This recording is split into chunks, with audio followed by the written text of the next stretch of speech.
Hey guys! Tonight we begin with the surprisingly well-documented and often wildly misunderstood daily life of Roman prostitutes.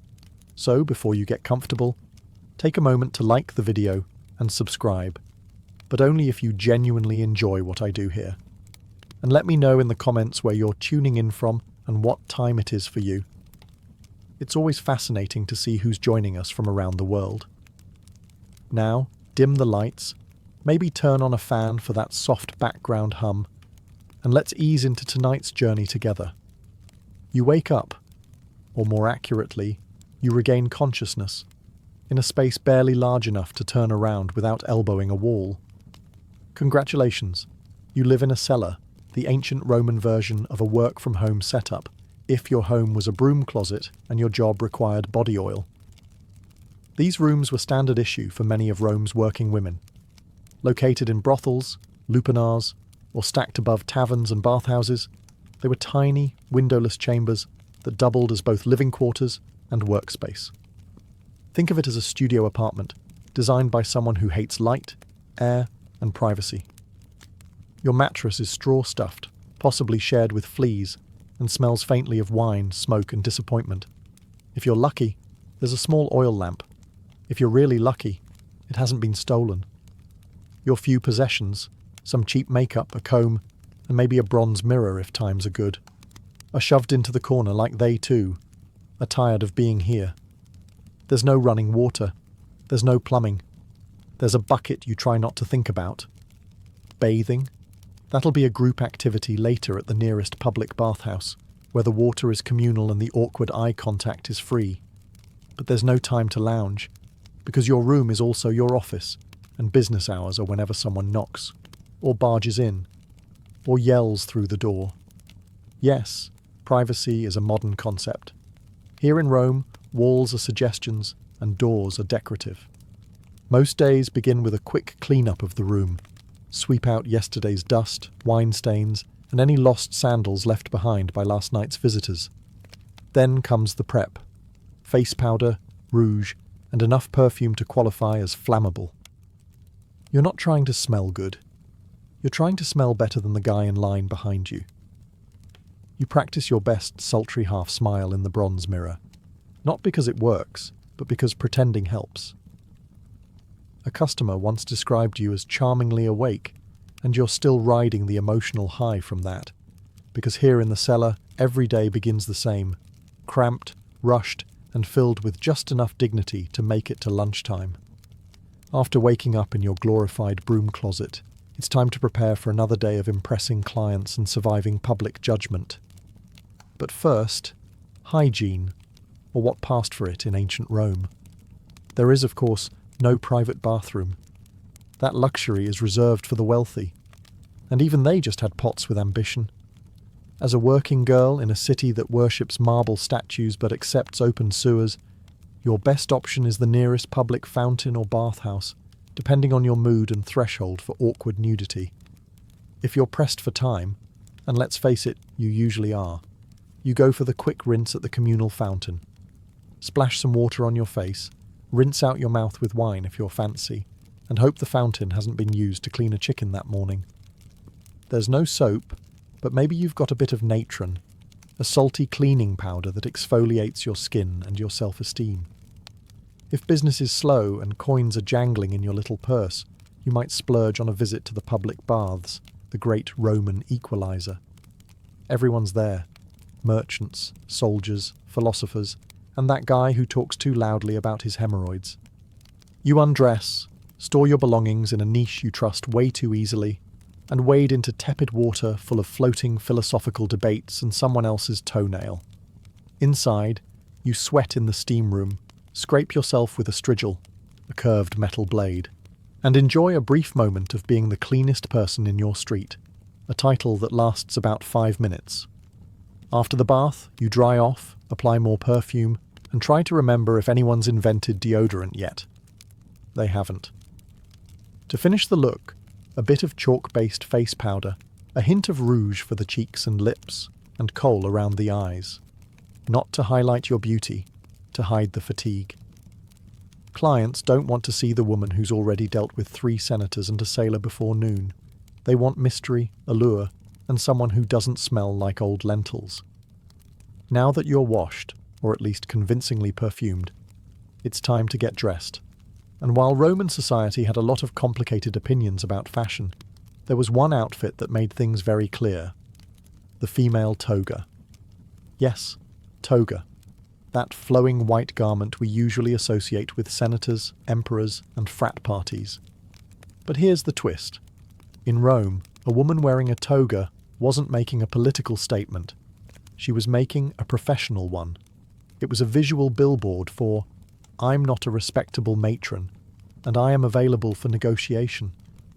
Proper Roman women wore the stola, a long layered dress that said, "My husband controls my dowry, and I go to bed at 9. Prostitutes, on the other hand, were denied the stola by law and required to wear a toga, often short, brightly coloured, and intentionally flashy. Think less Grecian goddess, more visible from across the forum.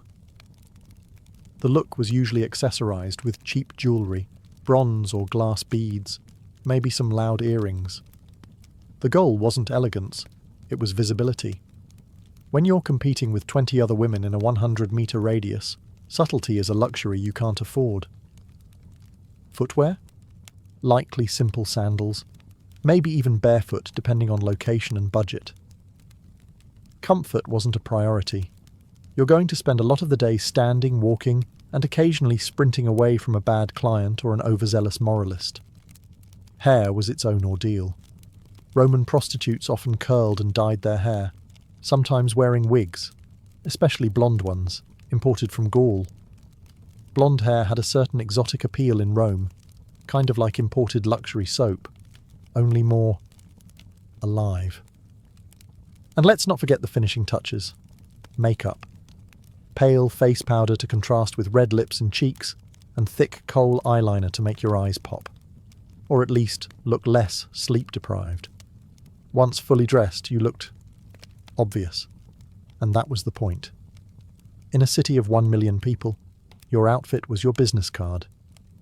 If it made you look bold, scandalous, and economically available, then congratulations. You were ready for another glorious day of being judged by society while being actively funded by it. So you're dressed, painted, perfumed, and hopefully not too hungover. Now comes the fun part. Drumming up business in a city where everyone wants sex but pretends they're shocked when they find out it's for sale. In ancient Rome, marketing wasn't subtle. There were no pamphlets, no websites, and definitely no branding consultants. If you wanted clients, you had to be seen, be loud, or be immortalised in graffiti. Preferably all 3. Let's start with location strategy. If you worked out of a lupanar, brothel, your office was already built for visibility. Brothels were often located near bathhouses, markets, or drinking establishments. In short, anywhere people might already be sweaty, bored, or easily persuaded. Think ancient foot traffic optimization. Standing in the doorway, wearing your finest look-at-me outfit, you'd call out to passers-by with a mixture of flattery, negotiation, and time-sensitive offers. 2 denarii if you're quick. Hey, might sound desperate, but hey, rent was due and the next girl over just dropped her rate to 1. If you were freelance, it was all about roaming visibility. You might hover near temples, because nothing says divine inspiration like temptation, or hang around taverns, ready to flirt with a tipsy legionary who still had some coin left and questionable judgment. But perhaps the most bizarre, and weirdly effective, form of Roman advertising. Wall graffiti. Yes, Pompeii has immortalised the genius of ancient street marketing.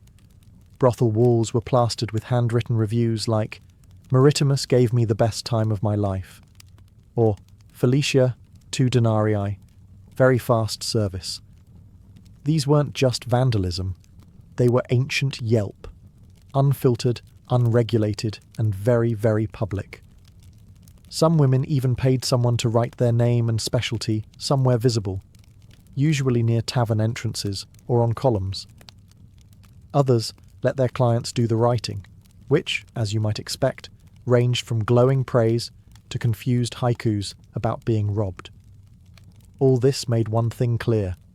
A prostitute's survival depended as much on marketing as on skill. If people didn't know your name, your rates, and your approximate level of enthusiasm, someone else was getting the business. Because in ancient Rome, as now, the secret to success wasn't always talent. Sometimes it was just better PR. So you've advertised yourself. You've got the outfit, the eyeliner, and just enough confidence to fake a good mood. Now it's time to talk pricing, the part where ancient Rome pretends to be a free market while secretly judging you anyway. Let's be clear, there was no union. Rates were set by supply, demand, and whatever you could get away with before someone bartered you down with a loaf of stale bread. For street-level workers, or those in lower-end lupanars, prices could be as low as 1 or 2 asses, a small bronze coin that wouldn't even get you a glass of wine. That's right, some clients were paying less than the cost of a decent lunch. If that feels depressing, remember, some women accepted food, sandals, or even promises as payment. Yes, in a city with an empire's worth of coinage, IOUs still existed. On the other hand, high-end prostitutes, often called meretrices, operated more like luxury brands. These women could charge in denarii, silver coins, sometimes multiple per client, especially if they had skills beyond the bedroom. Conversation, music, poetry, basic literacy, anything that let a client believe they weren't just hiring company, but taste.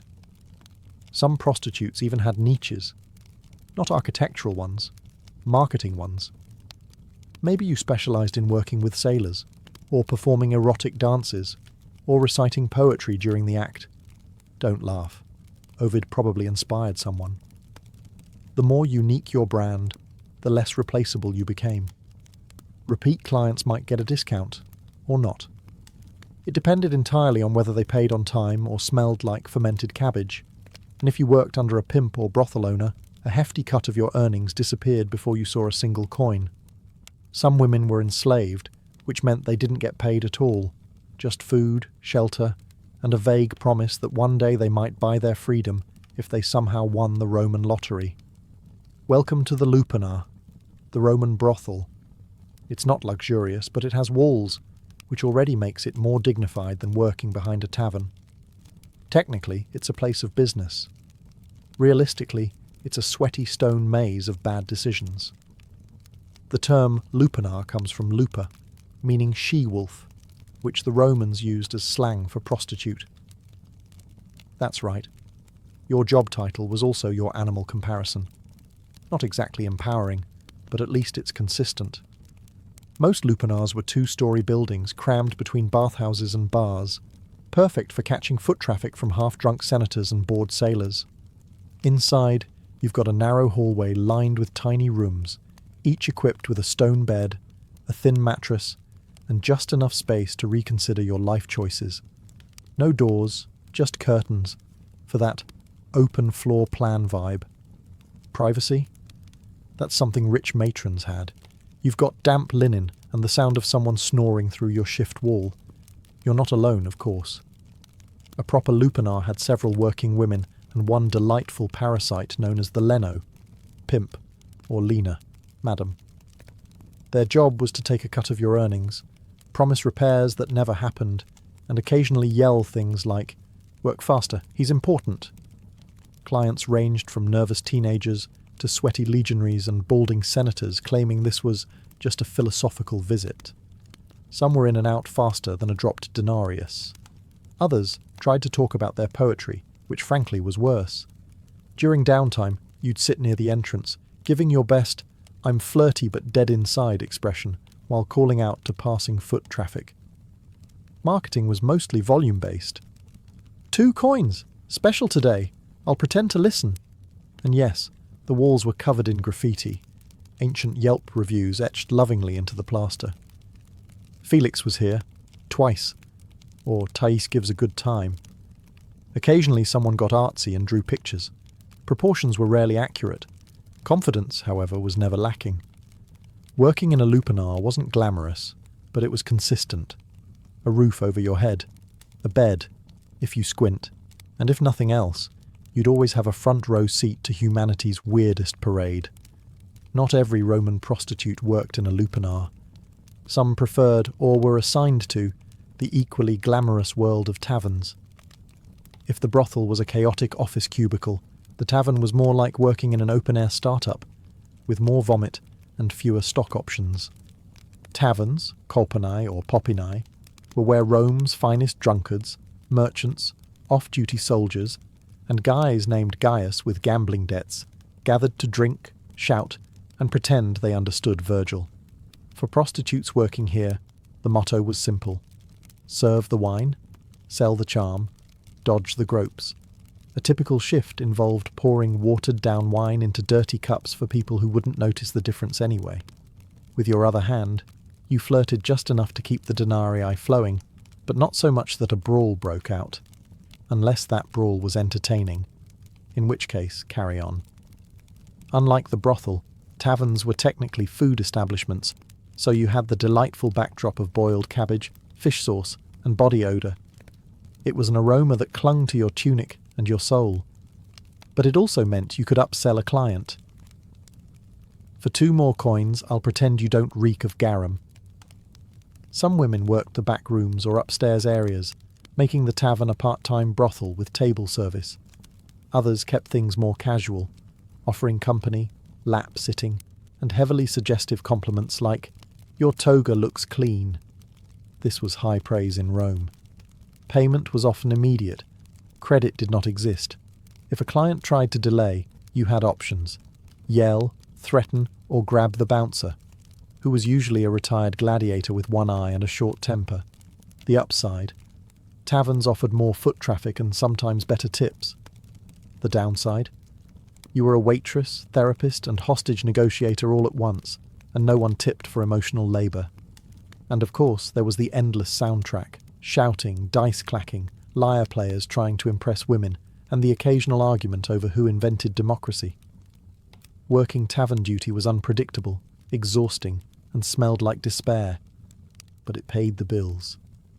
Sometimes, if the customers didn't vomit on your sandal first. For the entrepreneurial spirit with no brothel affiliation and too much confidence, there was always the street. Freelance prostitution in Rome meant walking the line between independent contractor and please don't arrest me. The Roman streets were alive with opportunity and sewage. Prostitutes who worked outdoors were called prostibulae, and they roamed the alleys, bathhouse entrances, marketplaces, and occasionally temple steps, because nothing says divine intervention like offering a discount outside a shrine to Venus. Daylight hours were decent for traffic, but risky. You had to navigate gawking citizens, nosy magistrates, and angry matrons who thought your existence was ruining their husband's self-control. Spoiler, it wasn't. You dressed brightly to stand out. Think short tunics, flashy jewellery, maybe a wig made from imported German hair. It was less understated elegance, more visible from across the Circus Maximus. The goal was to catch a client's eye before his wife caught him.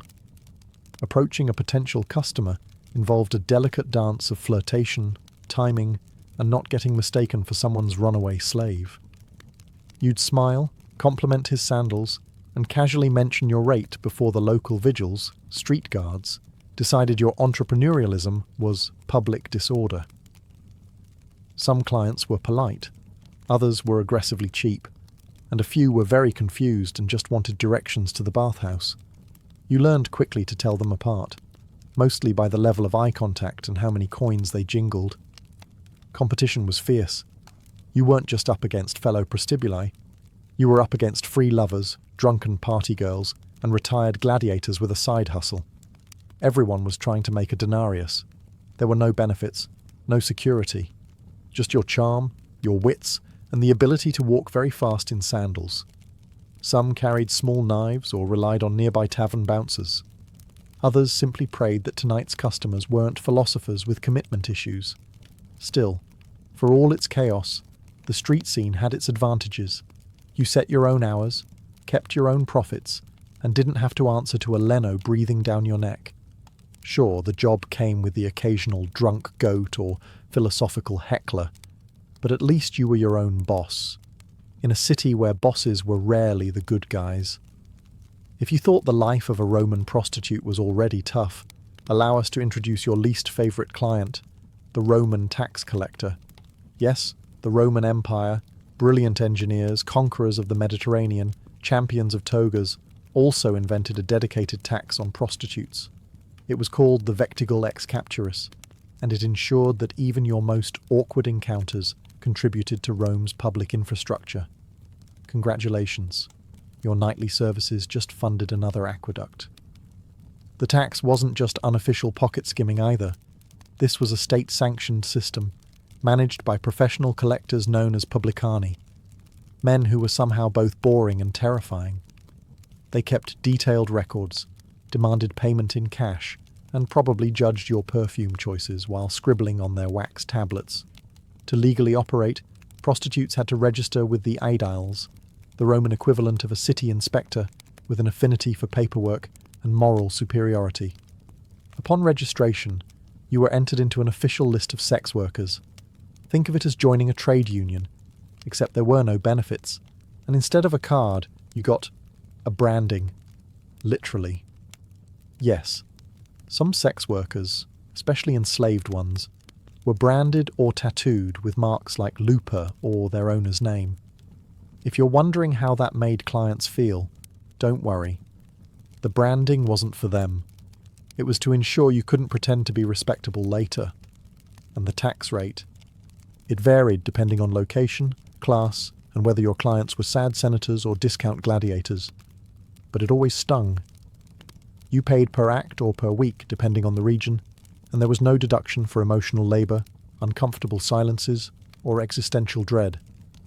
Refusing to pay could result in fines, arrest, or being barred from working, though enforcement was spotty, especially if you were paying under the table, or knew how to flirt with an aedile.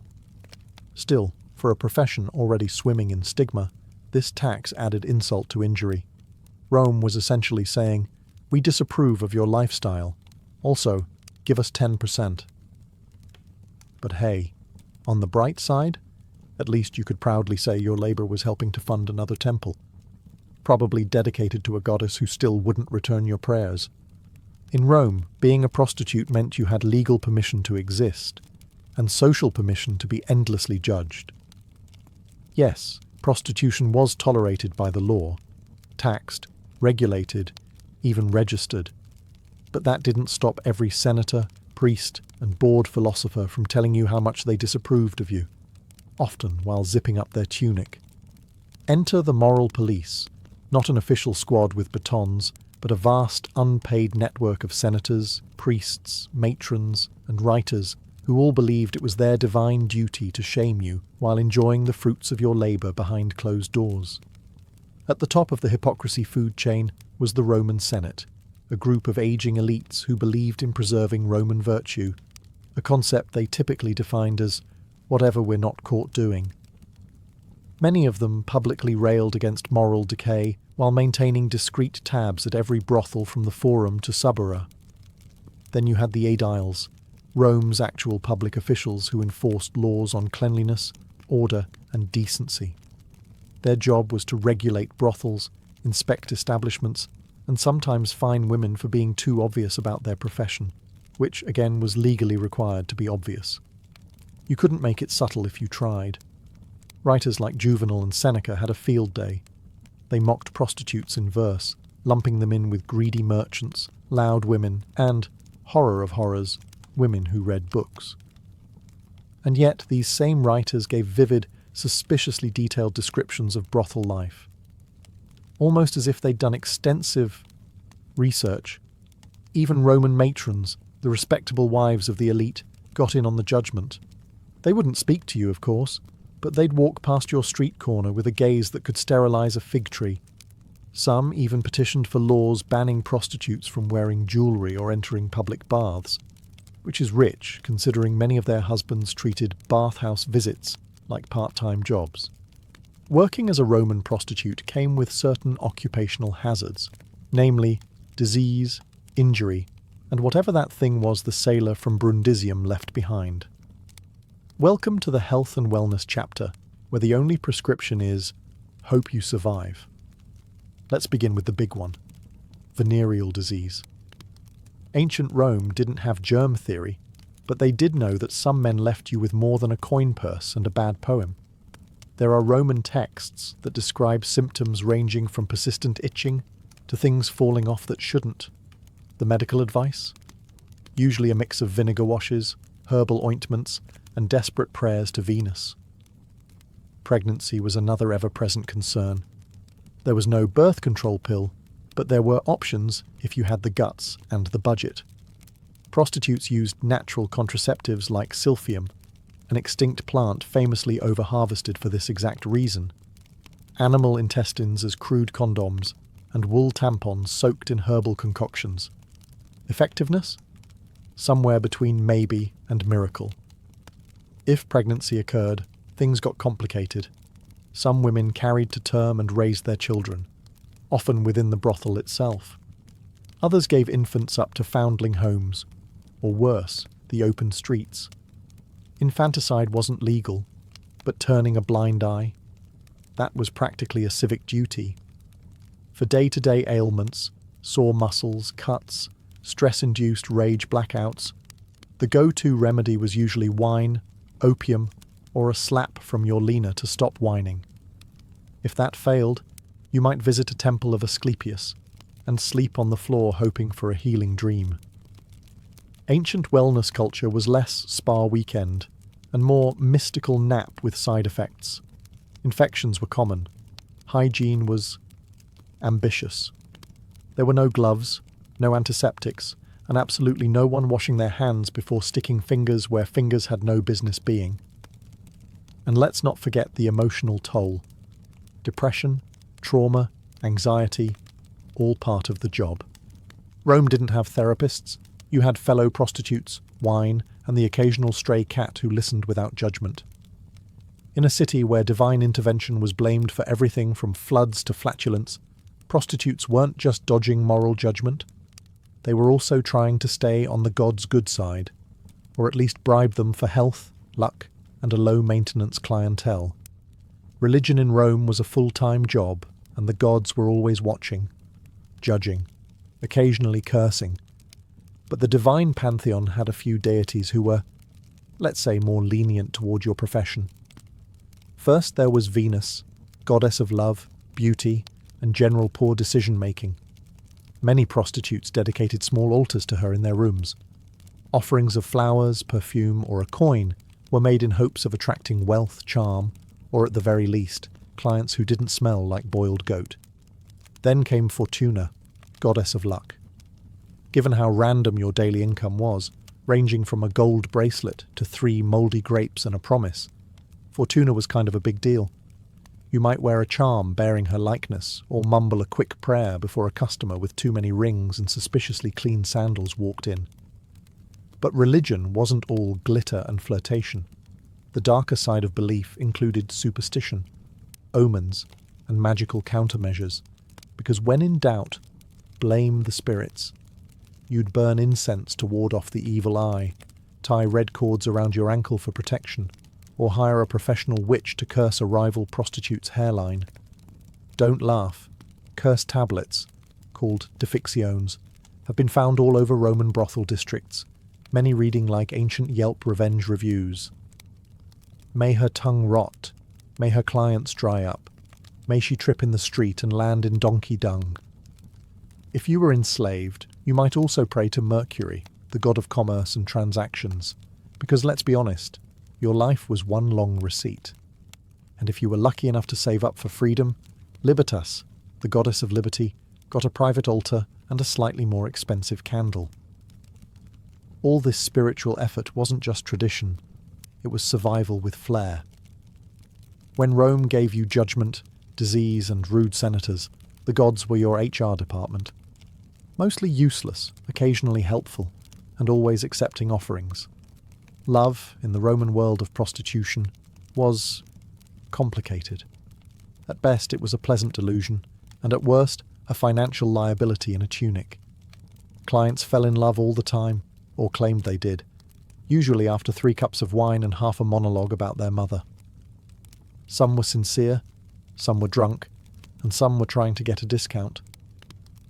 "But baby, I'm different," they'd say, clutching your hand like a tragic poet.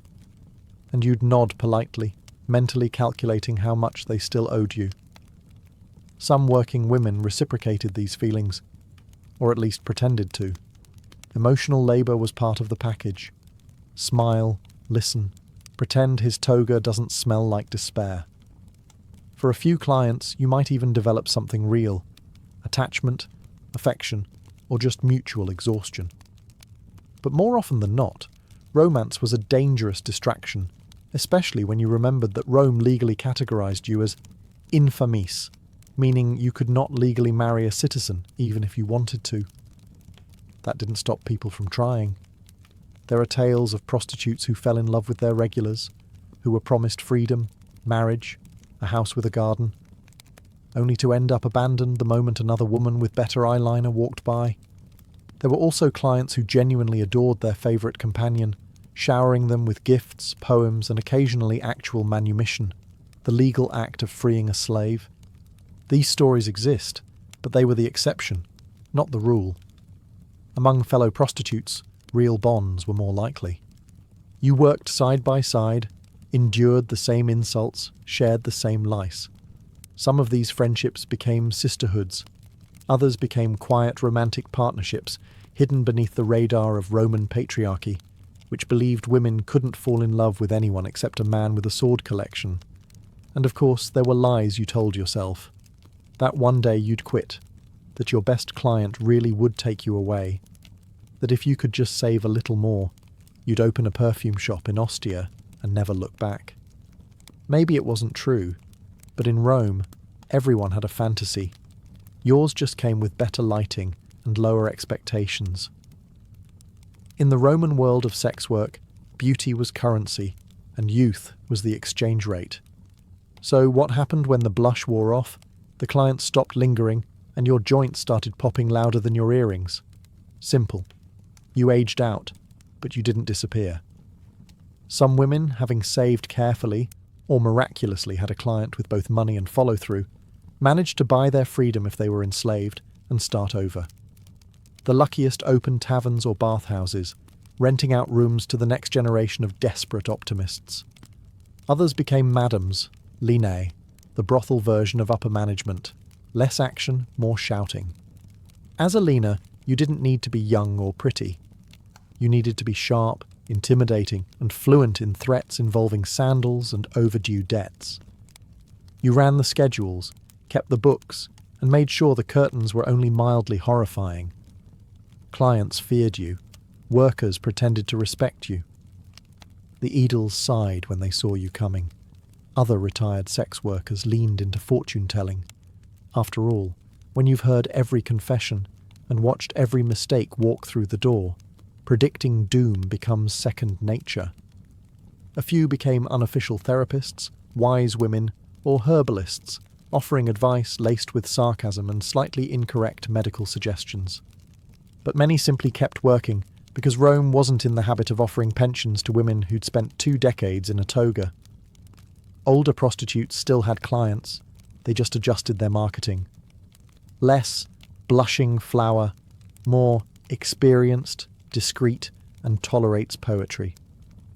Physical appearance mattered, but so did reputation. A woman known for conversation, kindness, or mind-blowing. Astrology readings could remain in demand long after her prime. And for those with no savings, no patrons, and no lucky breaks, the options weren't kind. You begged, you cleaned temples, you worked in laundries until your hands turned into shriveled olives. Rome didn't care how you got old, only that you did so quietly. But here's the truth they didn't carve into marble. For many, survival itself was the achievement. And if you made it to old age with your wit intact and at least one working sandal, you were already a legend. When people think of ancient Rome, they picture marble statues, grand speeches, and emperors with questionable family trees. What they rarely picture: the woman leaning in a brothel doorway adjusting her wig, and mentally calculating how many coins she needs to not starve next week. Roman prostitutes didn't just work in the shadows. They've been kept there by history, carefully edited out of the noble narrative so schoolchildren could learn about aqueducts without asking uncomfortable questions. Yet they were everywhere. In graffiti, legal records, satire, poems, love letters, curse tablets, and receipts. Yes, actual receipts. They were a fixture of daily Roman life, even as society treated them like morally contagious wallpaper. What history usually gets wrong is the assumption that these women were powerless victims or morally bankrupt seductresses. In reality, many were savvy, adaptable, and, dare we say, better at business than half the Senate. They knew how to read a client, negotiate terms, avoid danger, and hustle a living in a city that cheered gladiators and stoned anyone who wore the wrong shoes. And they weren't all the same. Some were enslaved, some free. Some catered to the wealthy, others to whoever had 2 coins and bad breath. Some hated every second, others carved out small corners of power and routine. Most existed somewhere in between, like everyone else in Rome, pretending they weren't tired. Their stories were rarely written by them. Instead, they were remembered by poets looking for metaphors, by moralists clutching their pearls, or by archaeologists piecing together Pompeii's raciest wall scribbles. But here's what's remarkable. They're still visible. In stone carvings, in sarcastic graffiti, in laws and loopholes and offhand mentions in love poems. These women were erased from respectability, but not from reality. They worked, they laughed, they scammed, they wept, and they endured. All without marble statues or gilded tombs, just faint ink on a crumbling wall. Maritima was here, and worth every coin. So the next time someone waxes poetic about the glory of Rome, remember, behind every toga-clad philosopher was a working girl keeping the economy and the gossip alive. In the world of the Vikings, warfare was a constant presence, and with it came injuries, deep cuts from swords, axe wounds, broken bones, and burns from fire and frost. On the battlefield or back in the village, it was the leknir, the healer, who was called upon to treat the wounded. These individuals were respected members of society, combining the practical knowledge of herbs with the spiritual traditions of Norse belief. Among the most trusted herbs in a Viking healer's collection was yarrow, Achillea millefolium. Known for its ability to staunch bleeding, yarrow was used widely across northern Europe. Viking healers would crush the leaves and apply them directly to wounds, either alone or mixed into a poultice. Yarrow acted as a coagulant, helping to stop blood flow and prevent infection. It was believed to possess sacred properties, with legends connecting its power to Odin himself. The preparation of such remedies was both methodical and rooted in cultural ritual. The healer might wash the wound with boiled water infused with antiseptic herbs, apply crushed yarrow, and bind the area tightly with linen or animal skin strips.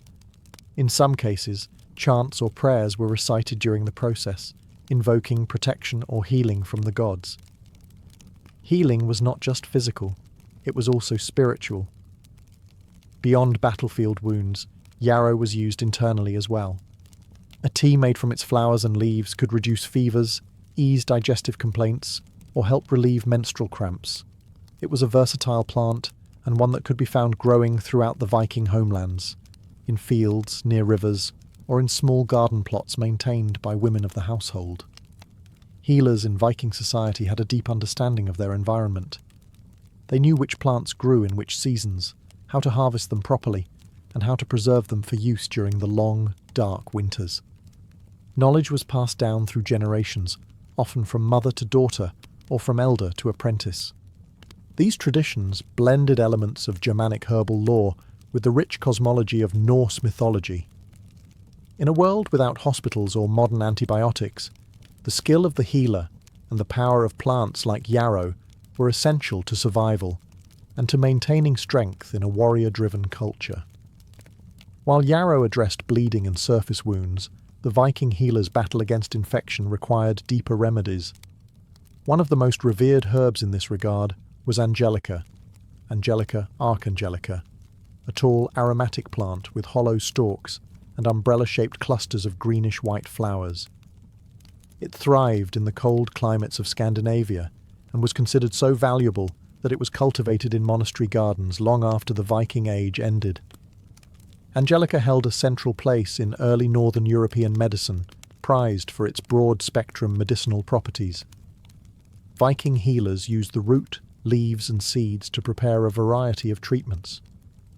Most commonly, the root was dried and then steeped into decoctions to fight internal infections. It was known for its warming effect on the body and was used to stimulate circulation, cleanse the blood, and reduce inflammation. The antiseptic properties of Angelica were vital in treating infected wounds, especially those that had been neglected or exposed to dirt and decay. A healer might grind the root and mix it with animal fat or beeswax to create a salve, then apply it to festering injuries. When ingested as a tea or tincture, Angelica helped combat respiratory infections, fevers and digestive issues, ailments that could become life-threatening in a time without antibiotics. But Angelica's power extended beyond physical healing. In Norse cosmology, certain plants were believed to carry divine energy. The name Angelica itself, though Latin in origin, echoes the spiritual reverence surrounding the plant. In Christianized Europe, it was said to have been revealed by an angel to cure the plague. While Viking belief systems were different, they too held that some plants were gifts from the gods. It is likely that Angelica, with its strong scent and dramatic appearance, was associated with protection and sacred power. Women, who often served as herbalists within the household, used Angelica to treat gynecological conditions. It was thought to regulate menstrual cycles and ease childbirth, a dangerous and sacred moment in Norse society. Because of its reputation as a purifier, Angelica was also used in smoke rituals to cleanse homes and ward off disease during times of illness. In every Viking community, from remote farms to coastal trading towns, Angelica was a cornerstone of natural medicine. Its effectiveness and symbolic weight made it a trusted ally in the healer's quest to preserve life in a harsh and unpredictable world. As spring arrived in the Viking world, it brought with it one of the most vital remedies for fever and fatigue: birch sap. The birch tree, widespread across Scandinavia, was more than just a source of wood. It was a living pharmacy. Vikings tapped the tree in early spring, collecting the clear, slightly sweet sap as it rose from the roots to nourish new leaves. This seasonal practice required skill and timing, as the sap could only be harvested for a short period before the tree fully awakened. Healers used birch sap as a tonic for those weakened by long winters, illness, or lingering fevers. It was served fresh or fermented into a lightly alcoholic drink known for its revitalizing qualities. Rich in minerals, electrolytes, and natural sugars, birch sap helped rehydrate the body and restore lost energy, especially after the depletion caused by sickness or extended fasting. In an era without formal nutrition science, Viking healers recognized the restorative power of this gift from nature. In cases of fever, healers often paired birch sap with infusions of cooling herbs such as meadowsweet or elderflower. This gentle combination helped bring down body temperature while nourishing the patient. In more serious cases, the sap might be mixed with bitter herbs like wormwood to purge the body of what was believed to be harmful humours. The logic was simple: cleanse, restore, and rebalance. Beyond its internal uses, the birch tree had a role in external treatments too. The bark, when boiled, produced a tar-like substance with antiseptic properties. It was used to treat skin infections, minor burns, and bites. Birch leaves were also used in poultices and steam baths to draw out toxins from the body, often accompanied by prayer or ritual to align the physical with the spiritual. Symbolically, the birch tree represented renewal and purity. It was often the first tree to grow after land was cleared or burned, and this regenerative quality made it sacred in both Germanic and Norse traditions. The use of its sap in healing reflected this belief, returning vitality to the sick and offering the promise of recovery after hardship. In the healer's practice, birch sap was a seasonal treasure. a clear, life-giving elixir that marked the changing of the year and the persistence of health in a cold and often merciless land. In Viking herbal medicine, juniper was revered for its powerful cleansing properties, both physical and spiritual. Growing abundantly in the rocky soils of Scandinavia, juniper bushes with their prickly needles and aromatic berries were among the most trusted tools in a healer's repertoire. Whether burned, boiled, or brewed, juniper was used to purify the body, the air, and even the spirit. Juniper berries were commonly used as a diuretic and a remedy for urinary tract infections. When consumed as a tea or decoction, they stimulated kidney function, helping the body to flush out excess water and harmful substances. This made them especially useful during illnesses that involved swelling, bloating, or lingering fevers. The berries also had mild antiseptic properties, allowing them to address infections from within, a crucial function in an age with no antibiotics. For respiratory issues, juniper smoke played a vital role. Healers would burn dried juniper branches and let the smoke fill a room or a tent, believing it could drive out disease. This wasn't just symbolic. The antimicrobial compounds in juniper smoke helped disinfect the air. During outbreaks of sickness or after a death, Viking homes and ships might be cleansed in this way. The practice was both practical and spiritual, banishing what could be seen and what could not. In steam baths and sweat lodges, a tradition shared across many northern European cultures, juniper branches were sometimes laid on the hot stones or added to the water. As the vapour rose, it carried the sharp, invigorating scent of the plant, opening the lungs and inducing heavy sweating. This was thought to cleanse the body of toxins and the soul of imbalance, reconnecting a person with the rhythms of nature and health. Juniper also held ritual importance. Branches might be hung over doorways to ward off evil, or carried in small bundles by travellers for protection. Its strong, earthy fragrance symbolised resilience, and its presence in healing was a reminder that purification was as much about the unseen forces as it was about physical ailments. For Viking healers, juniper was not merely a remedy, it was a symbol of renewal and defence, a guardian plant that stood between the fragile human body and the chaotic forces of the world. Its sharp needles and potent berries helped them keep sickness at bay, one breath of smoke or sip of tea at a time. Among the many herbs known to Viking healers, meadowsweet, Filipendula ulmaria, was particularly valued for its ability to ease pain and reduce inflammation. Found in damp meadows and along riverbanks, this fragrant plant with creamy white flowers was a staple in early Germanic and Norse herbal medicine. Though they lacked modern terminology, Viking healers recognized that some plants had the power to cool fevers, relieve discomfort, and help the body recover more gently. Meadowsweet was often used to treat headaches, joint pain, and digestive problems. The flowers and leaves were dried and steeped into teas, which were given to patients suffering from fevers or general aches, common complaints in a harsh climate where physical labour and exposure were part of daily life. The herb's soothing effects made it an essential remedy during times of illness and recovery. Unbeknownst to the Vikings, meadowsweet contains compounds similar to salicylic acid, the basis for modern aspirin. This natural pain-relieving ability explains why it was so effective and frequently used.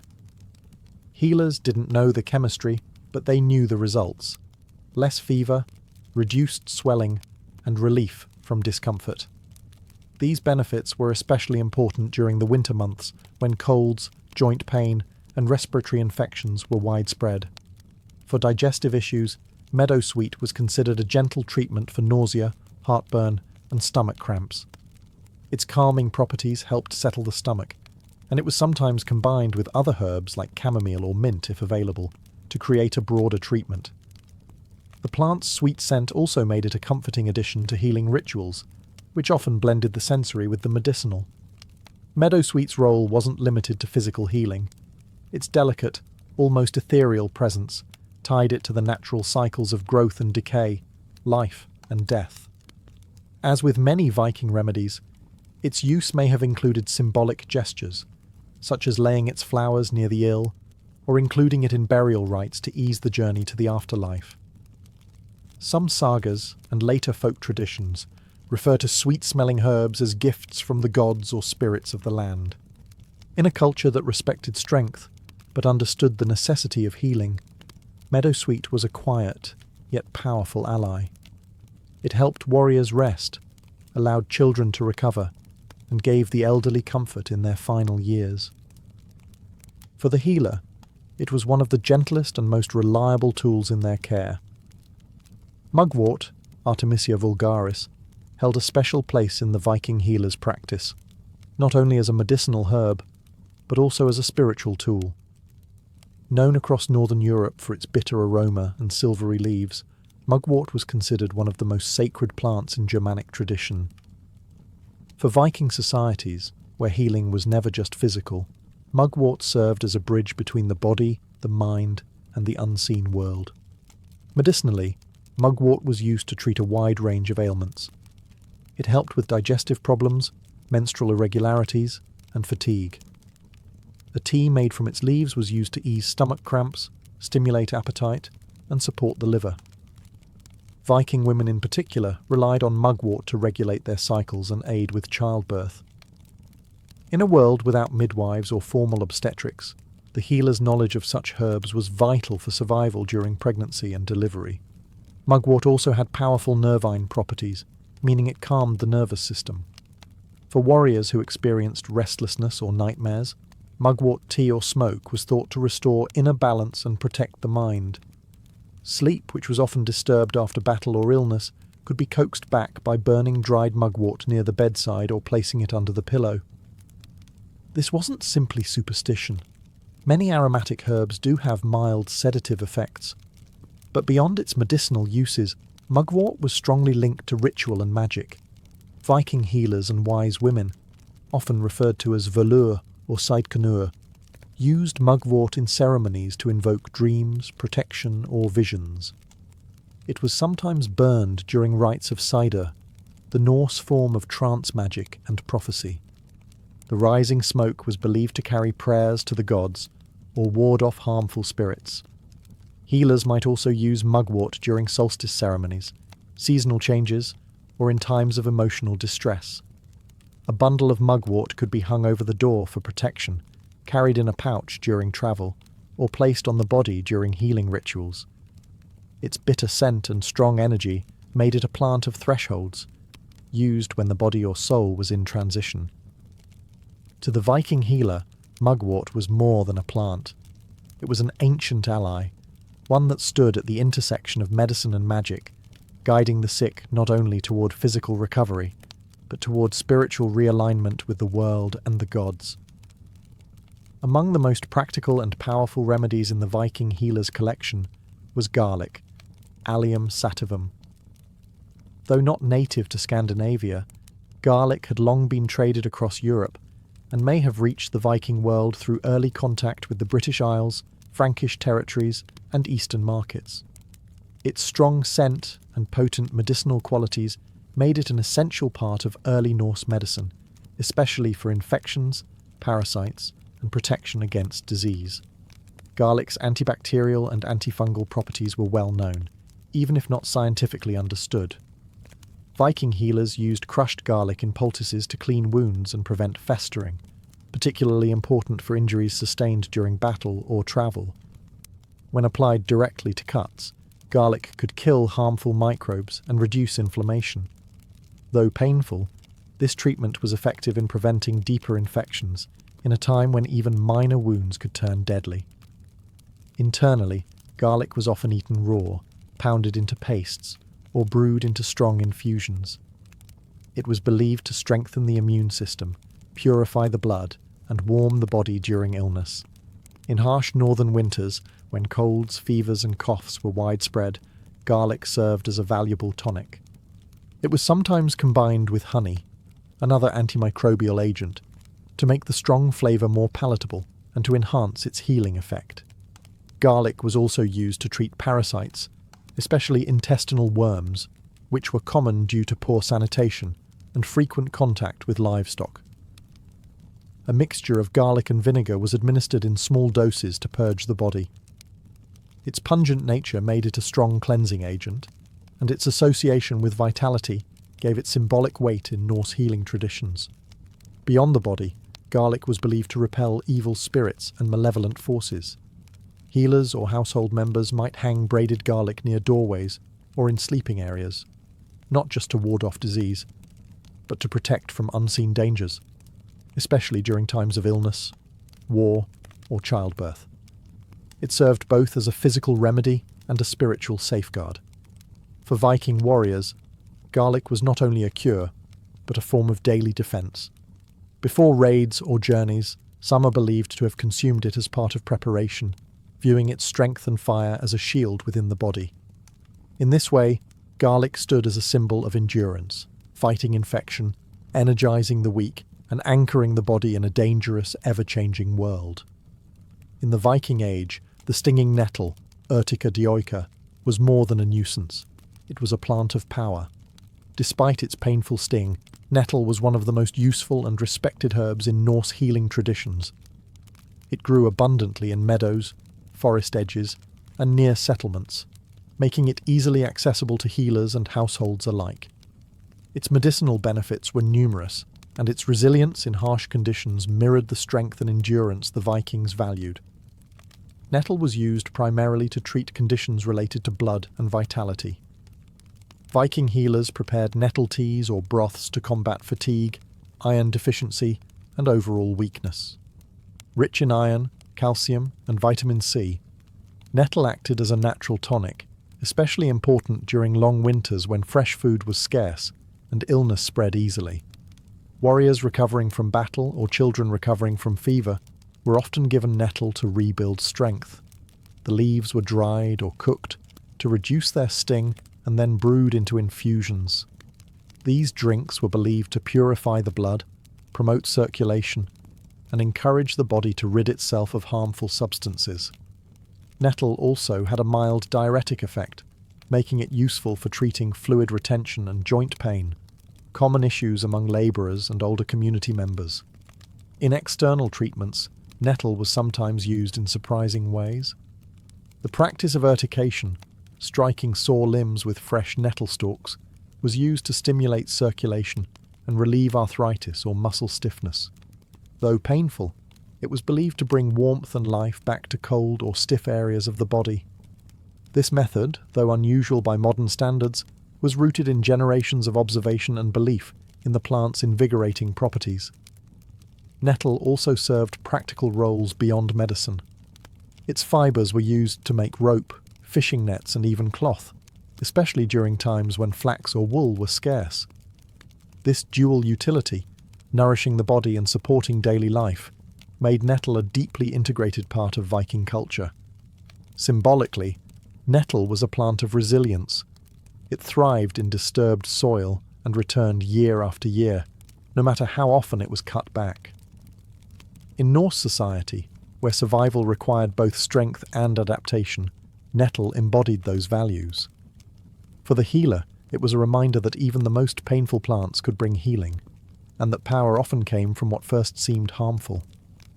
Viking herbal medicine was never written down in formal texts during the age itself. Instead, it lived in the spoken word, in chants passed from mother to daughter, in gestures shared among wise women, and in the quiet work of healers who blended tradition, observation, and belief. These practices formed a body of knowledge deeply rooted in both the natural environment and Norse cosmology. To treat illness in the Viking world was not just to cure the body, but to restore balance to the person, the household, and the invisible threads connecting them to the gods. Healers in Viking society worked with what the land provided. They knew which herbs to gather in spring, which roots to dry in autumn, and how to preserve medicinal plants through the long winter months. Yarrow, angelica, birch, juniper, meadowsweet, mugwort, garlic, and nettle. Each had a specific role, but all were part of a larger system of understanding the body in harmony with nature. Treatments were physical, yes, but also symbolic. Illness might be seen as a disturbance in fate, a challenge from the gods, or an imbalance between the seen and unseen worlds. Women played a central role in maintaining and passing down this knowledge. In longhouses and farmsteads, Female healers oversaw the care of families and communities. Some took on more specialized roles, like the voleurs, seers who blended healing with prophecy, often called upon during crises. Their work often included sacred herbs, spiritual rituals, and appeals to divine forces like Frigg, Air, or Freya. Healing was not just a duty, it was an act of connection between mortal life and the mythic world. With the spread of Christianity and the decline of Norse paganism, much of this oral tradition faded or was absorbed into new religious frameworks. Monasteries adopted and preserved some of the herbs and techniques, while others disappeared or became entangled in superstition and fear.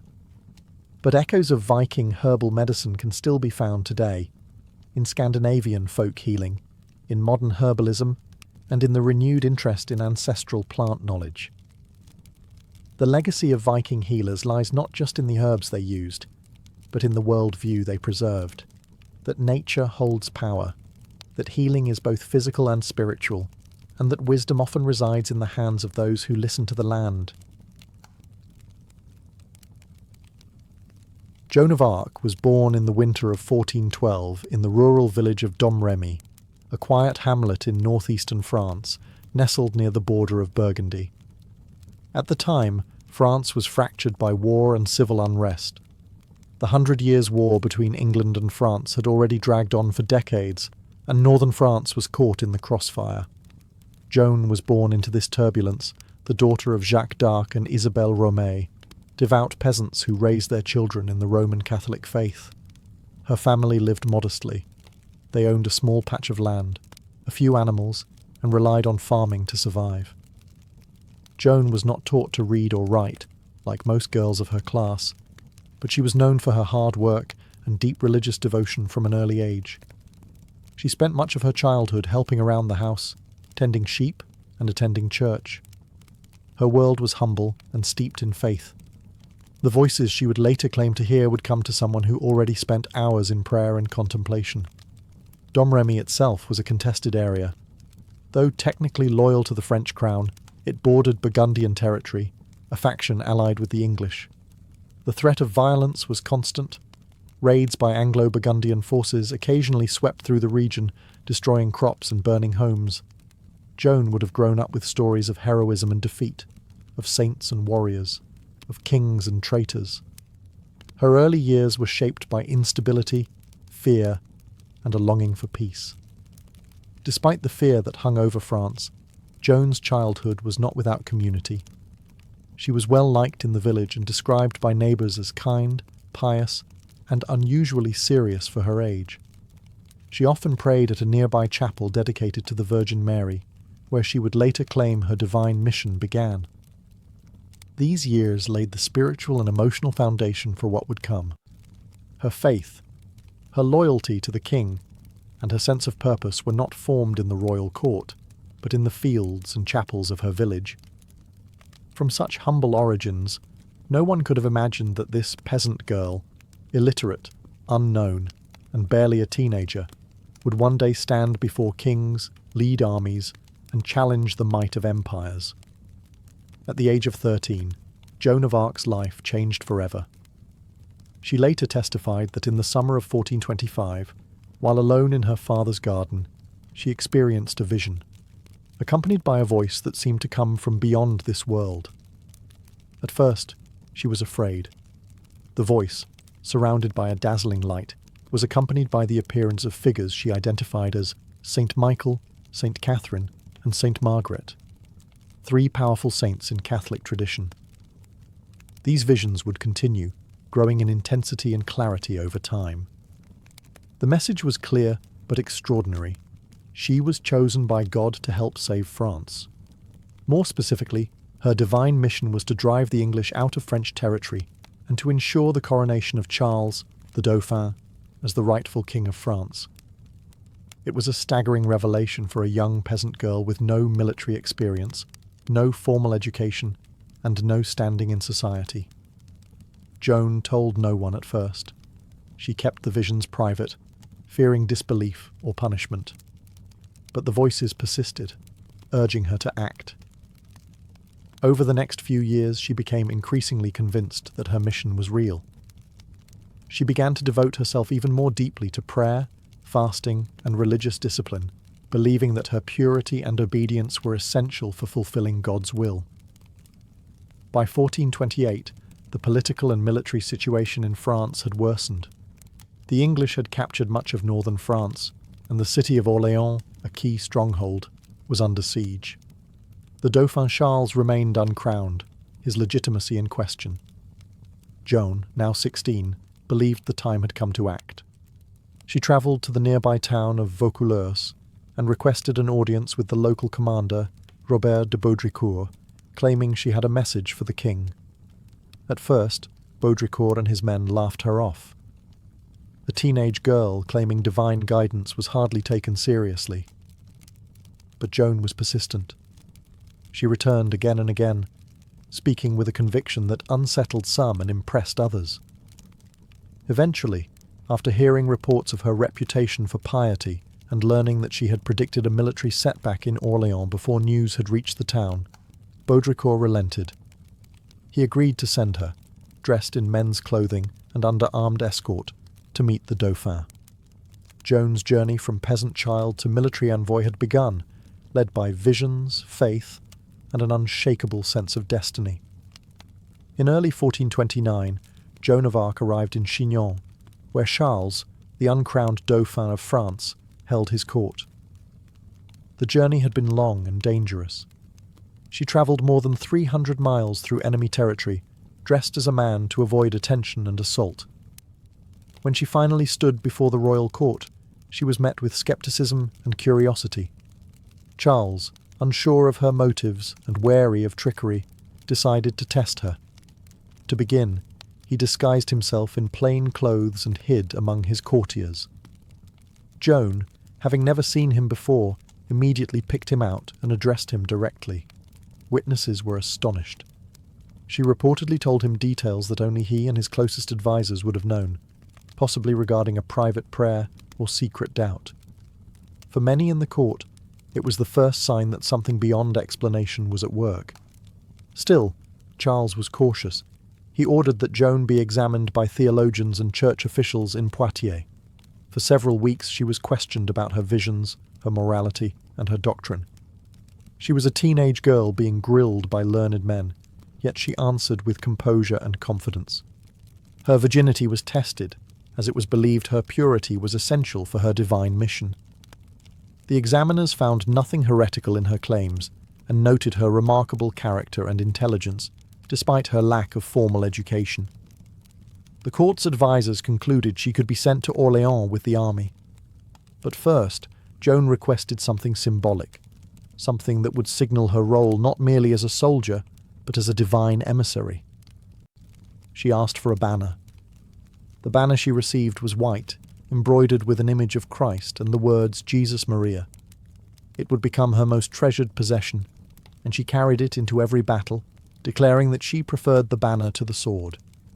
She was also fitted with a custom suit of white armour and given a sword, which she claimed to have been divinely led to discover behind the altar of a chapel in Sainte Catherine de Fierbois. With her armour, banner, and a company of soldiers, Joan prepared to march toward Orléans. She was just 17 years old, young, untrained, and utterly convinced that God had sent her to save France. Her arrival at the besieged city would mark the beginning of one of the most legendary military campaigns in European history. By the spring of 1429, the city of Orléans had been under siege by the English for several months. Its fall would have opened the way to the heart of France, and with it, likely the collapse of French resistance. Morale was low, supplies were dwindling, and the Dauphin's cause teetered on the edge of defeat. Then Joan of Arc arrived. She entered the city on April 29th, met by cheering crowds who believed her to be a miracle sent by God. Clad in white armour and riding a white horse, she quickly became a symbol of hope and divine favour. Her presence reinvigorated the French troops and citizens alike. Though she had no formal military training, Joan spoke with boldness and authority, urging immediate action against the English fortifications. French commanders, initially hesitant to take orders from a teenage peasant girl, soon found themselves drawn to her conviction. Joan urged an aggressive strategy, claiming her voices had promised victory. Despite her youth, she rode into battle beside the soldiers, often placing herself in the most dangerous positions. Her courage on the field inspired others to fight with renewed determination. Over the course of a week, the French launched a series of offensives to break the siege. Joan wielded not just her sword but her banner, rallying the troops with cries of faith and purpose. She was wounded during the assault on the fortress of Les Tourelles, shot in the shoulder by an arrow. Refusing to retreat, she returned to the field after having the wound dressed, continuing to urge the men forward. On May 8th, the English finally lifted the siege and withdrew. It was a stunning victory, one that changed the momentum of the war. For the first time in years, the French had dealt a decisive blow to English forces. Joan's role was undeniable. Her leadership, her fearlessness, and her spiritual authority had turned the tide. The victory at Orléans was more than a military achievement. It was a turning point in the national consciousness of France. The peasant girl from Domremy had fulfilled the first part of her divine mission. Now, she turned her focus toward her second goal, to see the Dauphin crowned as king at Reims, the traditional site of French coronations. The road to legitimacy had begun. With the siege of Orléans lifted, Joan of Arc's mission shifted toward a far more symbolic objective, the coronation of Charles the Dauphin. In her visions, this was not merely a political event, it was a divine command. Charles needed to be crowned at Reims, the traditional site where French kings were anointed with sacred oil. But Reims was deep in territory controlled by the Burgundians, allies of the English. To reach it, Joan and the French army would have to march through hostile lands. Despite the risk, Joan was adamant. Her belief that God had cleared the path gave her confidence, and her conviction began to influence even the cautious Charles. After several victories along the Loire Valley, including battles at Jargeau, Meung-sur-Loire and Beaugency, momentum was on their side. The army gained strength as towns submitted and morale surged. By July 1429, Joan and the royal court set out on what would later be called the coronation journey. Along the way, cities and castles opened their gates without resistance. Word of Joan's miraculous success had spread. Many believed that to resist her was to resist divine will. Her presence in the army, young, determined, and riding under her white banner, created an aura of invincibility. On July 16th, the French forces reached Reims. The city's leaders, after some hesitation, surrendered peacefully. The next day, inside the Cathedral of Reims, Charles was crowned King Charles VII of France. Joan stood beside him, holding her banner high. For her, it was the fulfillment of the prophecy she had received from her voices. The coronation was a moment of triumph, both for the new king and for Joan. From an obscure village, she had risen to command armies and to place a crown on a monarch's head. The people saw her not just as a heroine but as a chosen messenger of God. Her presence had transformed the war from a political struggle into a spiritual cause. But success brought tension. With Charles now crowned, some at court questioned Joan's continued influence. Politics returned to the forefront. Joan had completed the task she was called to, but she was not finished. Her next desire was to press forward, to reclaim Paris.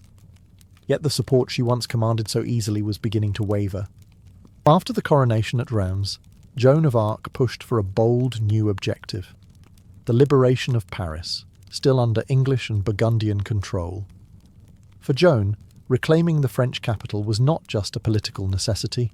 It was part of her divine mission to fully restore France to its rightful king. But not everyone shared her urgency. King Charles VII, newly crowned and politically cautious, hesitated. His advisers urged diplomacy, favouring a negotiated truce with the Burgundians. But Joan remained resolute. She believed that delay would only strengthen the enemy, and that God had already cleared the way for victory. Eventually, Charles agreed to an assault on Paris, though without full commitment. He provided limited troops and delayed the campaign, weakening the effort before it began. Joan arrived outside the city in early September 1429 and prepared for battle. Paris was well defended with strong walls and experienced English and Burgundian forces inside. On September 8th, she led an assault on the Porte Saint-Honoré, one of the city's main gates. As always, she carried her banner and fought at the front lines, encouraging the troops with prayers and determination. The fighting was fierce. The defenders poured down arrows and stones. Joan was struck by a crossbow bolt in the thigh, but refused to abandon the field. She continued to direct the battle from behind the lines, calling for another charge. But the attack stalled. With nightfall approaching and casualties rising, Charles's commanders ordered a retreat, against Joan's protests. The failed attack on Paris marked a turning point. Joan's reputation remained intact among the common soldiers and citizens, but at court, doubts began to grow. Her influence over royal policy started to wane. Charles, now king, no longer relied on her as he once did. Political interests, fear of provoking further conflict, and distrust of Joan's spiritual authority began to eclipse her earlier triumphs. Yet Joan was undeterred. She continued to lead minor campaigns in the following months, capturing towns like Saint-Pierre-le-Moutier and La Charité, often financing the operations herself with donations from supporters. But the tide was shifting. Her vision of total victory clashed with the king's increasingly cautious stance.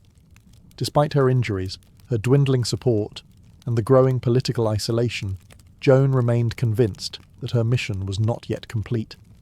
She would not stop until France was free, but in the shadows, betrayal and danger were closing in. In the spring of 1430, Joan of Arc continued her campaign, though her position had grown increasingly precarious. Her successes on the battlefield had not translated into lasting political power. King Charles VII, now more focused on diplomacy than war, offered only lukewarm support. Joan, acting largely on her own initiative, turned her attention to the town of Compiègne, which was under threat from Burgundian forces. She arrived in May 1430, hoping to defend the city and rally the local population. But the odds were stacked against her.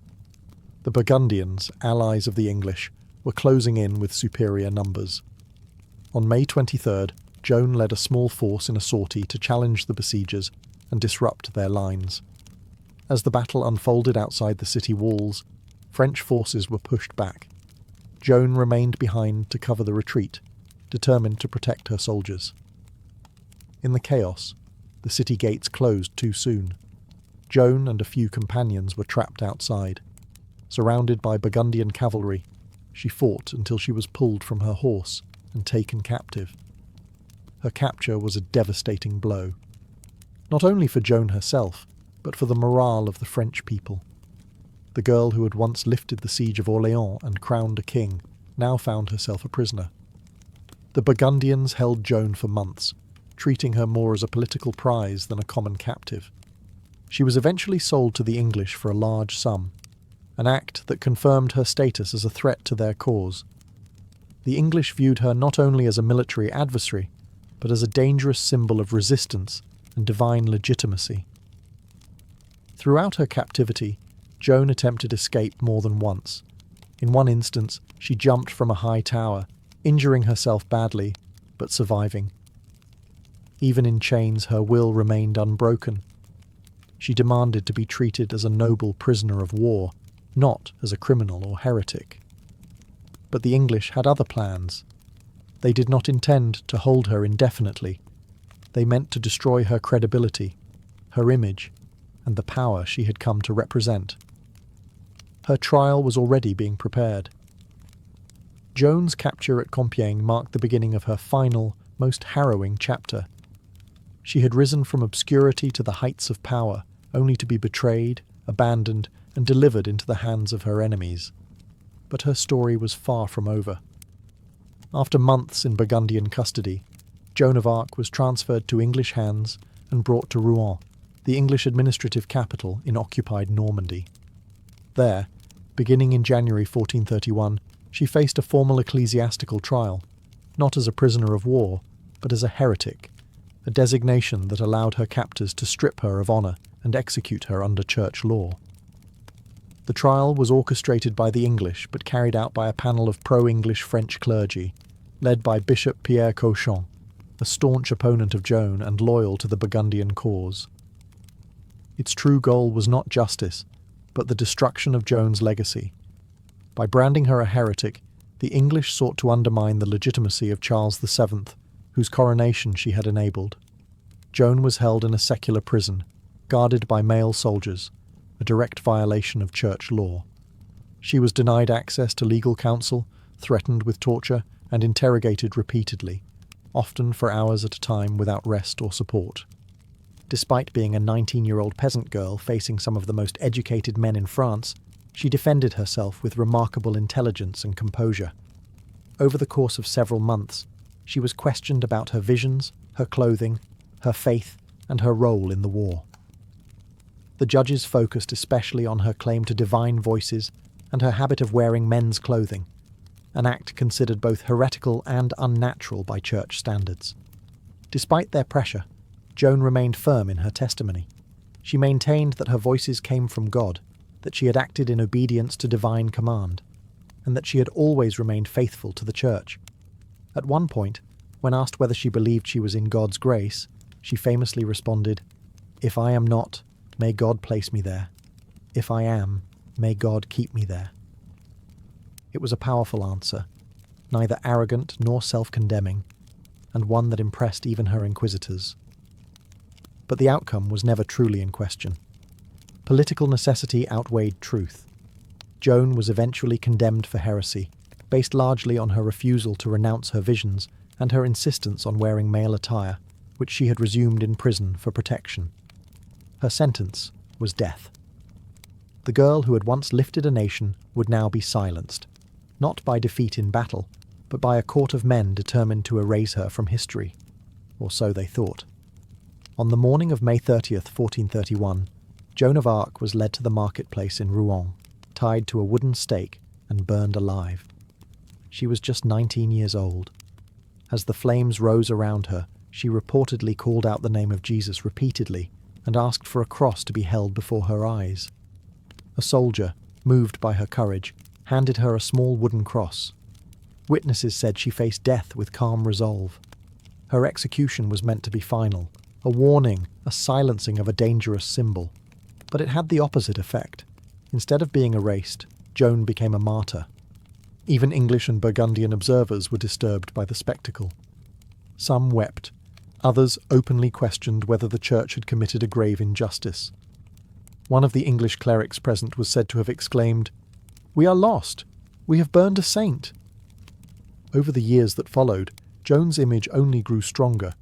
Her unwavering faith, her courage in battle, and her dignified defence at trial became the foundation for a powerful legend. In 1456, 25 years after her death, and following a formal investigation ordered by Pope Calixtus III, Joan's trial was declared invalid. She was officially exonerated, her name cleared of heresy. In the centuries that followed, Joan of Arc became a unifying symbol for France. During times of national crisis, particularly during the French Wars of Religion and later during the Franco-Prussian War, her story was invoked as a beacon of courage, patriotism, and divine mission.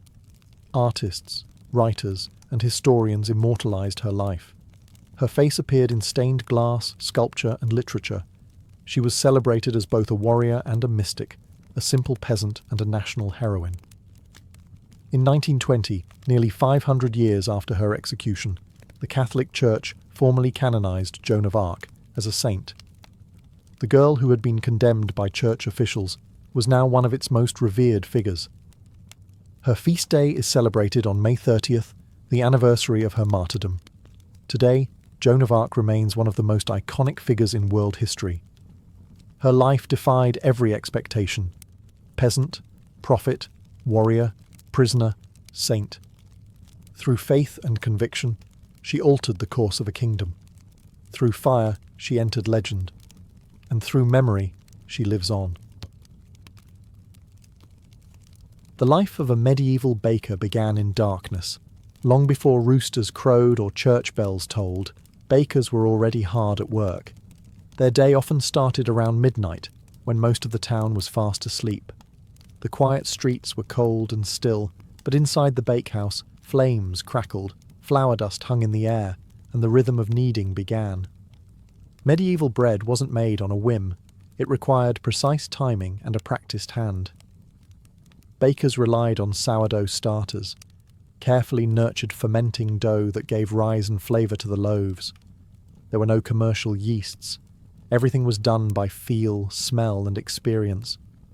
The flour was often coarse, ground at a local mill, and carried its own unique character based on region, season, and grain quality. Some bakers even mixed in bran, barley, or beans to stretch their flour supplies. Water was drawn from wells or public fountains. Everything had to be measured and mixed by hand, often in the dim light of oil lamps or candles. The mixing trough was usually wooden, and the dough had to be kneaded until it reached the right texture, a task that required strength and repetition. In colder months, the dough had to be kept warm with cloths or near the hearth to rise properly. The oven, usually a large domed brick structure, had to be heated long before baking. Bakers would burn bundles of wood inside until the walls radiated enough heat to bake several batches of bread.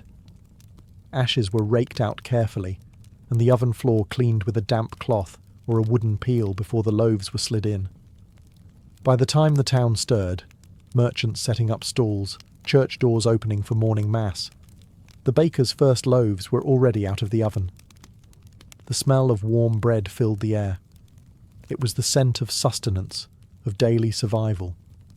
For many in the medieval world, bread was the cornerstone of every meal. But for the baker, it was just the beginning. Deliveries had to be made, customers served, and records kept.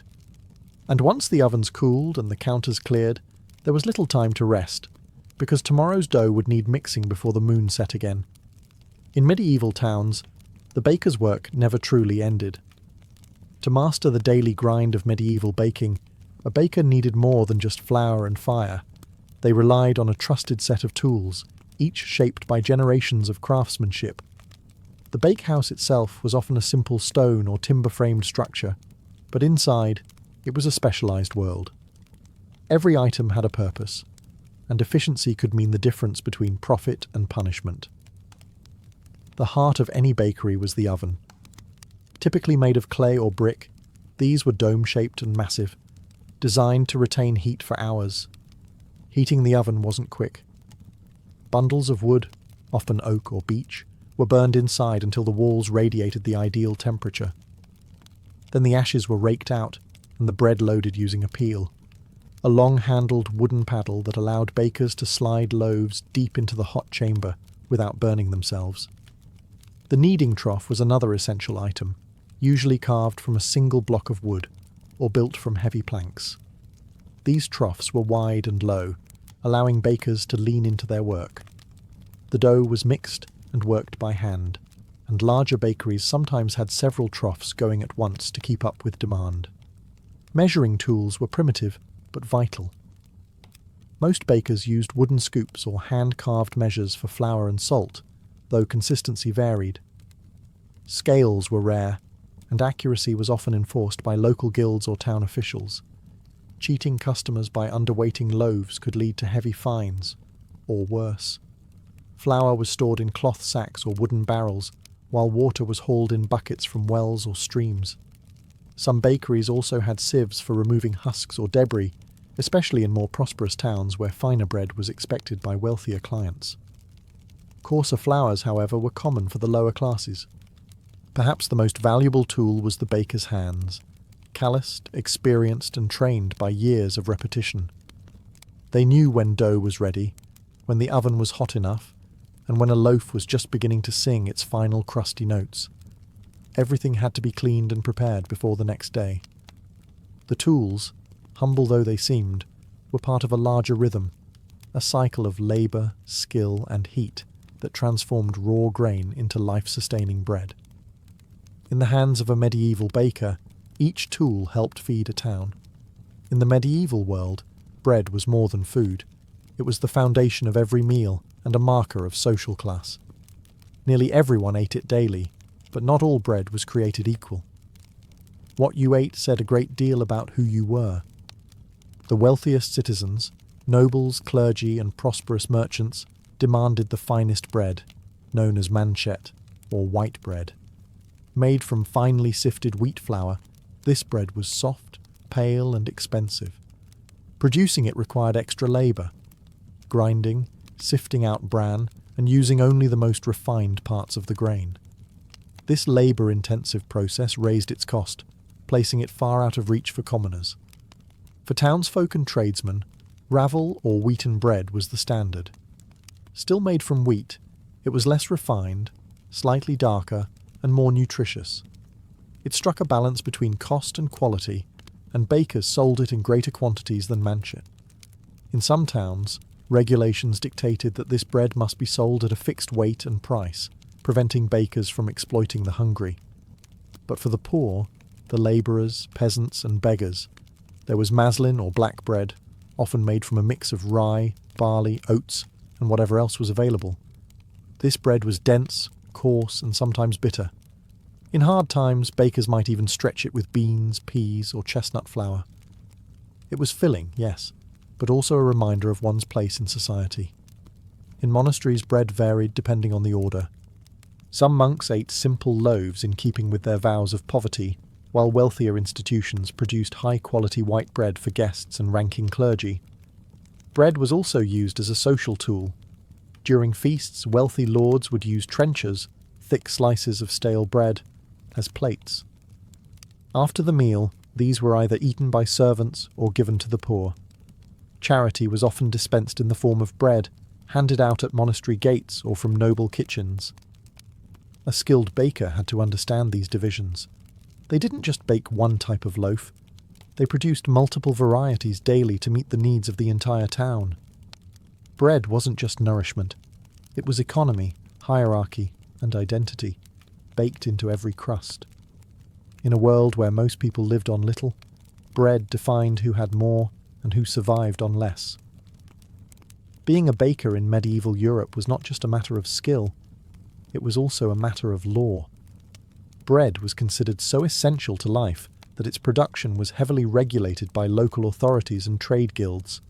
For a baker, failing to follow the rules didn't just mean bad business, it could mean public humiliation, loss of livelihood, or even imprisonment. In most towns and cities, guilds controlled the profession. These were associations of craftsmen who regulated quality, training, pricing, and supply. Bakers' guilds established strict standards for the weight, size, and ingredients of bread. These standards weren't optional. They were enforced through regular inspections and harsh penalties. New bakers often had to apprentice for several years before they were allowed to operate their own ovens. Guild membership was both a privilege and a protection. It gave bakers the right to sell in the town market and guaranteed some degree of economic stability. But it also bound them to a system of accountability. If a baker was caught selling underweight loaves or substituting poor ingredients, guild officials could fine them, suspend them, or revoke their right to bake altogether. Beyond the guilds, municipal authorities also monitored bread quality. In England, for instance, the assize of bread and ale, a law dating back to the 13th century, dictated exactly how much bread a customer should receive for a set price, which adjusted with grain costs. Officials known as bread weighers or ale tasters conducted surprise inspections and reported violators. Punishment for breaking bread laws could be dramatic. Some bakers were pilloried, locked into public stocks where they were mocked or pelted with stale bread and rotten food. Others were forced to parade through town with substandard loaves strung around their necks. In extreme cases, a repeat offender could be banned from the trade or exiled from the town altogether. These rules weren't just about fairness, they were about survival. Bread riots were a real threat in times of famine or inflation. Town leaders knew that if people suspected they were being cheated out of their daily bread, unrest could follow. For the medieval baker, then, precision wasn't just a point of pride, it was a legal obligation. Every loaf had to meet the mark, because in the eyes of both the guild and the town, baking was not just a trade, it was a public service. Running a medieval bakehouse wasn't just demanding, it was dangerous. Fire was both a necessity and a constant threat. Ovens had to reach incredibly high temperatures to bake dense loaves, and maintaining that heat meant burning large quantities of wood, often in enclosed spaces made of timber, thatch or stone blackened by years of smoke. Most bakehouses were constructed with a large domed oven built from clay or brick, positioned against an outer wall to allow for airflow and loading. To heat it, bakers lit a roaring fire inside the oven itself. This wasn't a casual campfire. This was an intense blaze meant to superheat thick walls that could radiate warmth for hours. Once the fire had burned long enough, bakers would rake out the embers, clean the hearth with a damp rag or sand-soaked brush, and begin baking. But even a moment's carelessness could lead to catastrophe. Embers could escape, thatched roofs could ignite, and in densely packed towns and cities, a bakehouse fire could spread with terrifying speed. For this reason, many towns required that bakehouses be located on the outskirts or built with specific fire-resistant materials, if the baker could afford them. Bakers also faced health risks. Prolonged exposure to heat and smoke took a toll on the lungs and skin. The heavy lifting of flour sacks and kneading of massive batches of dough wore down the body over time. Burns were common, on arms, hands, and faces, earned while loading and unloading hot loaves with long wooden peels. Some cities had communal bakehouses, especially in poorer neighbourhoods. Families would prepare dough at home and bring it to a central oven managed by a professional baker. While this system saved fuel and reduced fire hazards in private homes, it introduced its own risks. Loaves could be burned, stolen, or tampered with. Bakers were held responsible for the integrity of each household's bread, and any negligence could lead to formal complaints. Because bread was such a vital staple, a disrupted bakehouse, whether due to fire, illness, or accident, could ripple across the whole town. It wasn't just the baker who suffered. The entire community felt the loss.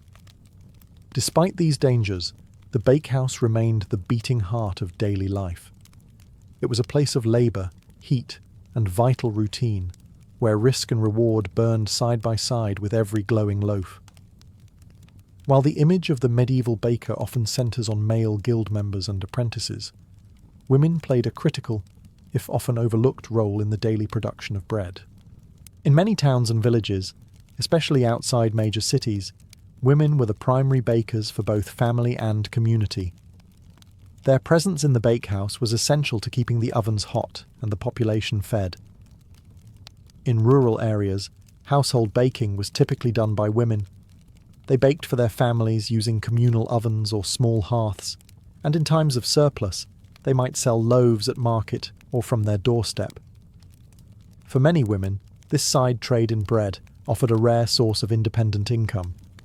In cities, too, widows of bakers were often permitted to continue their husbands' businesses, sometimes becoming successful bakery owners in their own right. Guilds were usually male-dominated, but not entirely exclusive. In certain regions, especially in parts of Germany and France, female bakers were formally recognised.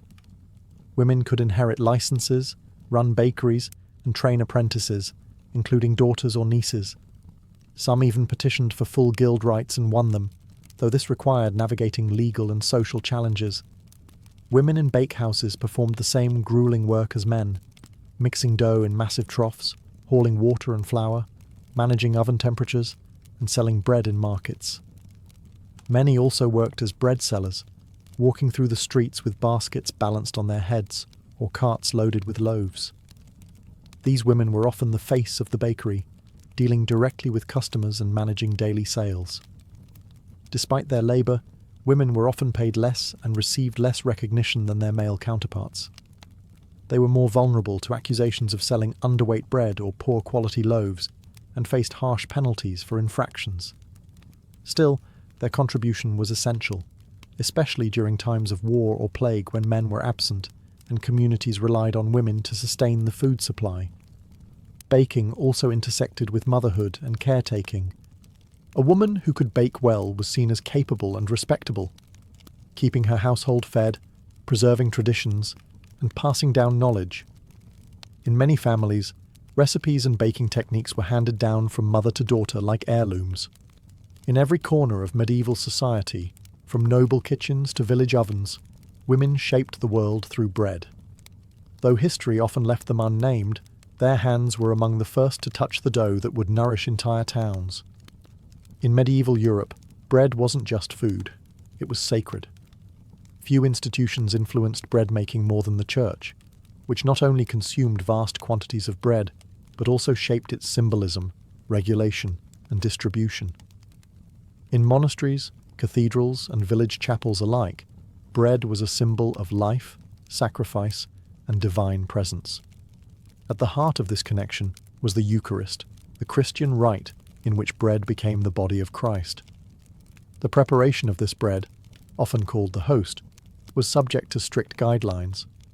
Only the finest white wheat flour could be used, and it had to be unleavened. In monasteries, specific monks were assigned to this holy duty, baking in silence, often at night, in special ovens. These wafers were stamped with sacred symbols and handled with extreme reverence. But the Church's relationship with bread went far beyond ritual. Monasteries were among the largest landowners and food producers in medieval Europe. Many ran their own bakehouses, producing vast amounts of bread for the monks, their workers, and guests. The daily monastic diet typically included multiple servings of bread, paired with cheese, ale, or pottage. For the poor, monasteries also served as lifelines, distributing alms bread to beggars and travellers who waited at the gates. Cathedrals and parish churches frequently received bread donations from local bakers and wealthy patrons. These offerings might be displayed on feast days, distributed to the needy, or used in ceremonial processions. Some towns even had special bread altars, where loaves were blessed and handed out in memory of the dead. The church also played a regulatory role. In some towns, ecclesiastical courts handled disputes between bakers and customers, especially in areas where the local clergy governed commercial life. They helped enforce fair prices and weights, often motivated by the belief that cheating customers of bread was not just dishonest, but sinful. On religious feast days, special breads were baked, rich, spiced loaves shaped into crosses, doves, or other sacred forms. These celebratory breads marked the rhythm of the liturgical year and were often shared in the community to strengthen bonds of faith and fellowship. In the medieval imagination, bread was not only sustenance, it was spiritual nourishment. For the baker, supplying bread to the church meant more than earning money. It meant participating in the sacred economy of life, where dough became divine, and the oven echoed with ritual as much as routine. In the medieval world, bread was deeply entwined with power. For rulers, mayors, guildmasters, and kings, controlling the price, supply, and quality of bread was as important as maintaining order. Because bread was the staple food for most of the population, often making up 70% or more of a person's diet, its availability was directly linked to political stability. The most visible way this played out was through price controls. Cities and kingdoms established official rates for bread through laws like the assize of bread and ale in England, which tied the price of a loaf to the current cost of grain. If grain prices rose due to poor harvests, drought, or war, bakers were expected to adjust the size of their loaves, not the price. This meant that during times of scarcity, bakers had to produce smaller loaves for the same price, often cutting into their own profits. But if a baker was caught short-changing customers or selling loaves below the legal weight, the punishment could be harsh. Authorities saw cheating as not just theft, but a betrayal of the public trust. In some towns, bakers were pilloried, forced to stand in public stocks while holding underweight loaves.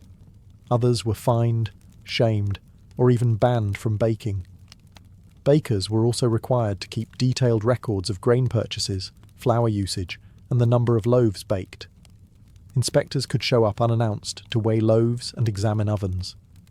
In particularly tense times, such as during war or famine, bakers were sometimes placed under military guard to ensure fair distribution. Bread riots were among the most feared expressions of unrest. When bread became scarce or unaffordable, mobs could form quickly. In such cases, bakers might be accused of hoarding flour or favouring the wealthy. Entire shops could be looted and records destroyed.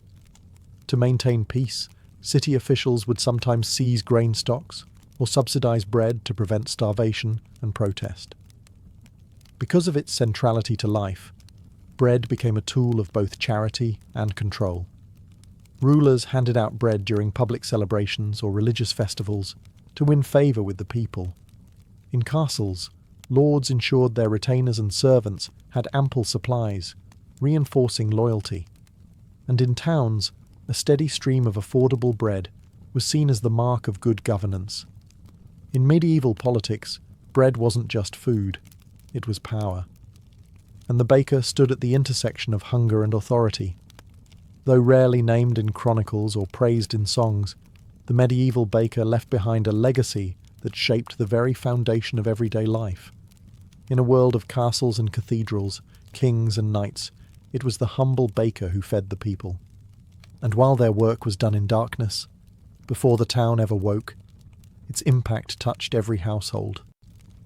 The baker's influence extended beyond the ovens and into the cultural fabric of medieval society. From birth to death, bread accompanied every stage of life. It was present at baptisms, shared during weddings, offered in mourning, and honoured at church altars. Every loaf baked carried with it centuries of tradition, belief, and survival.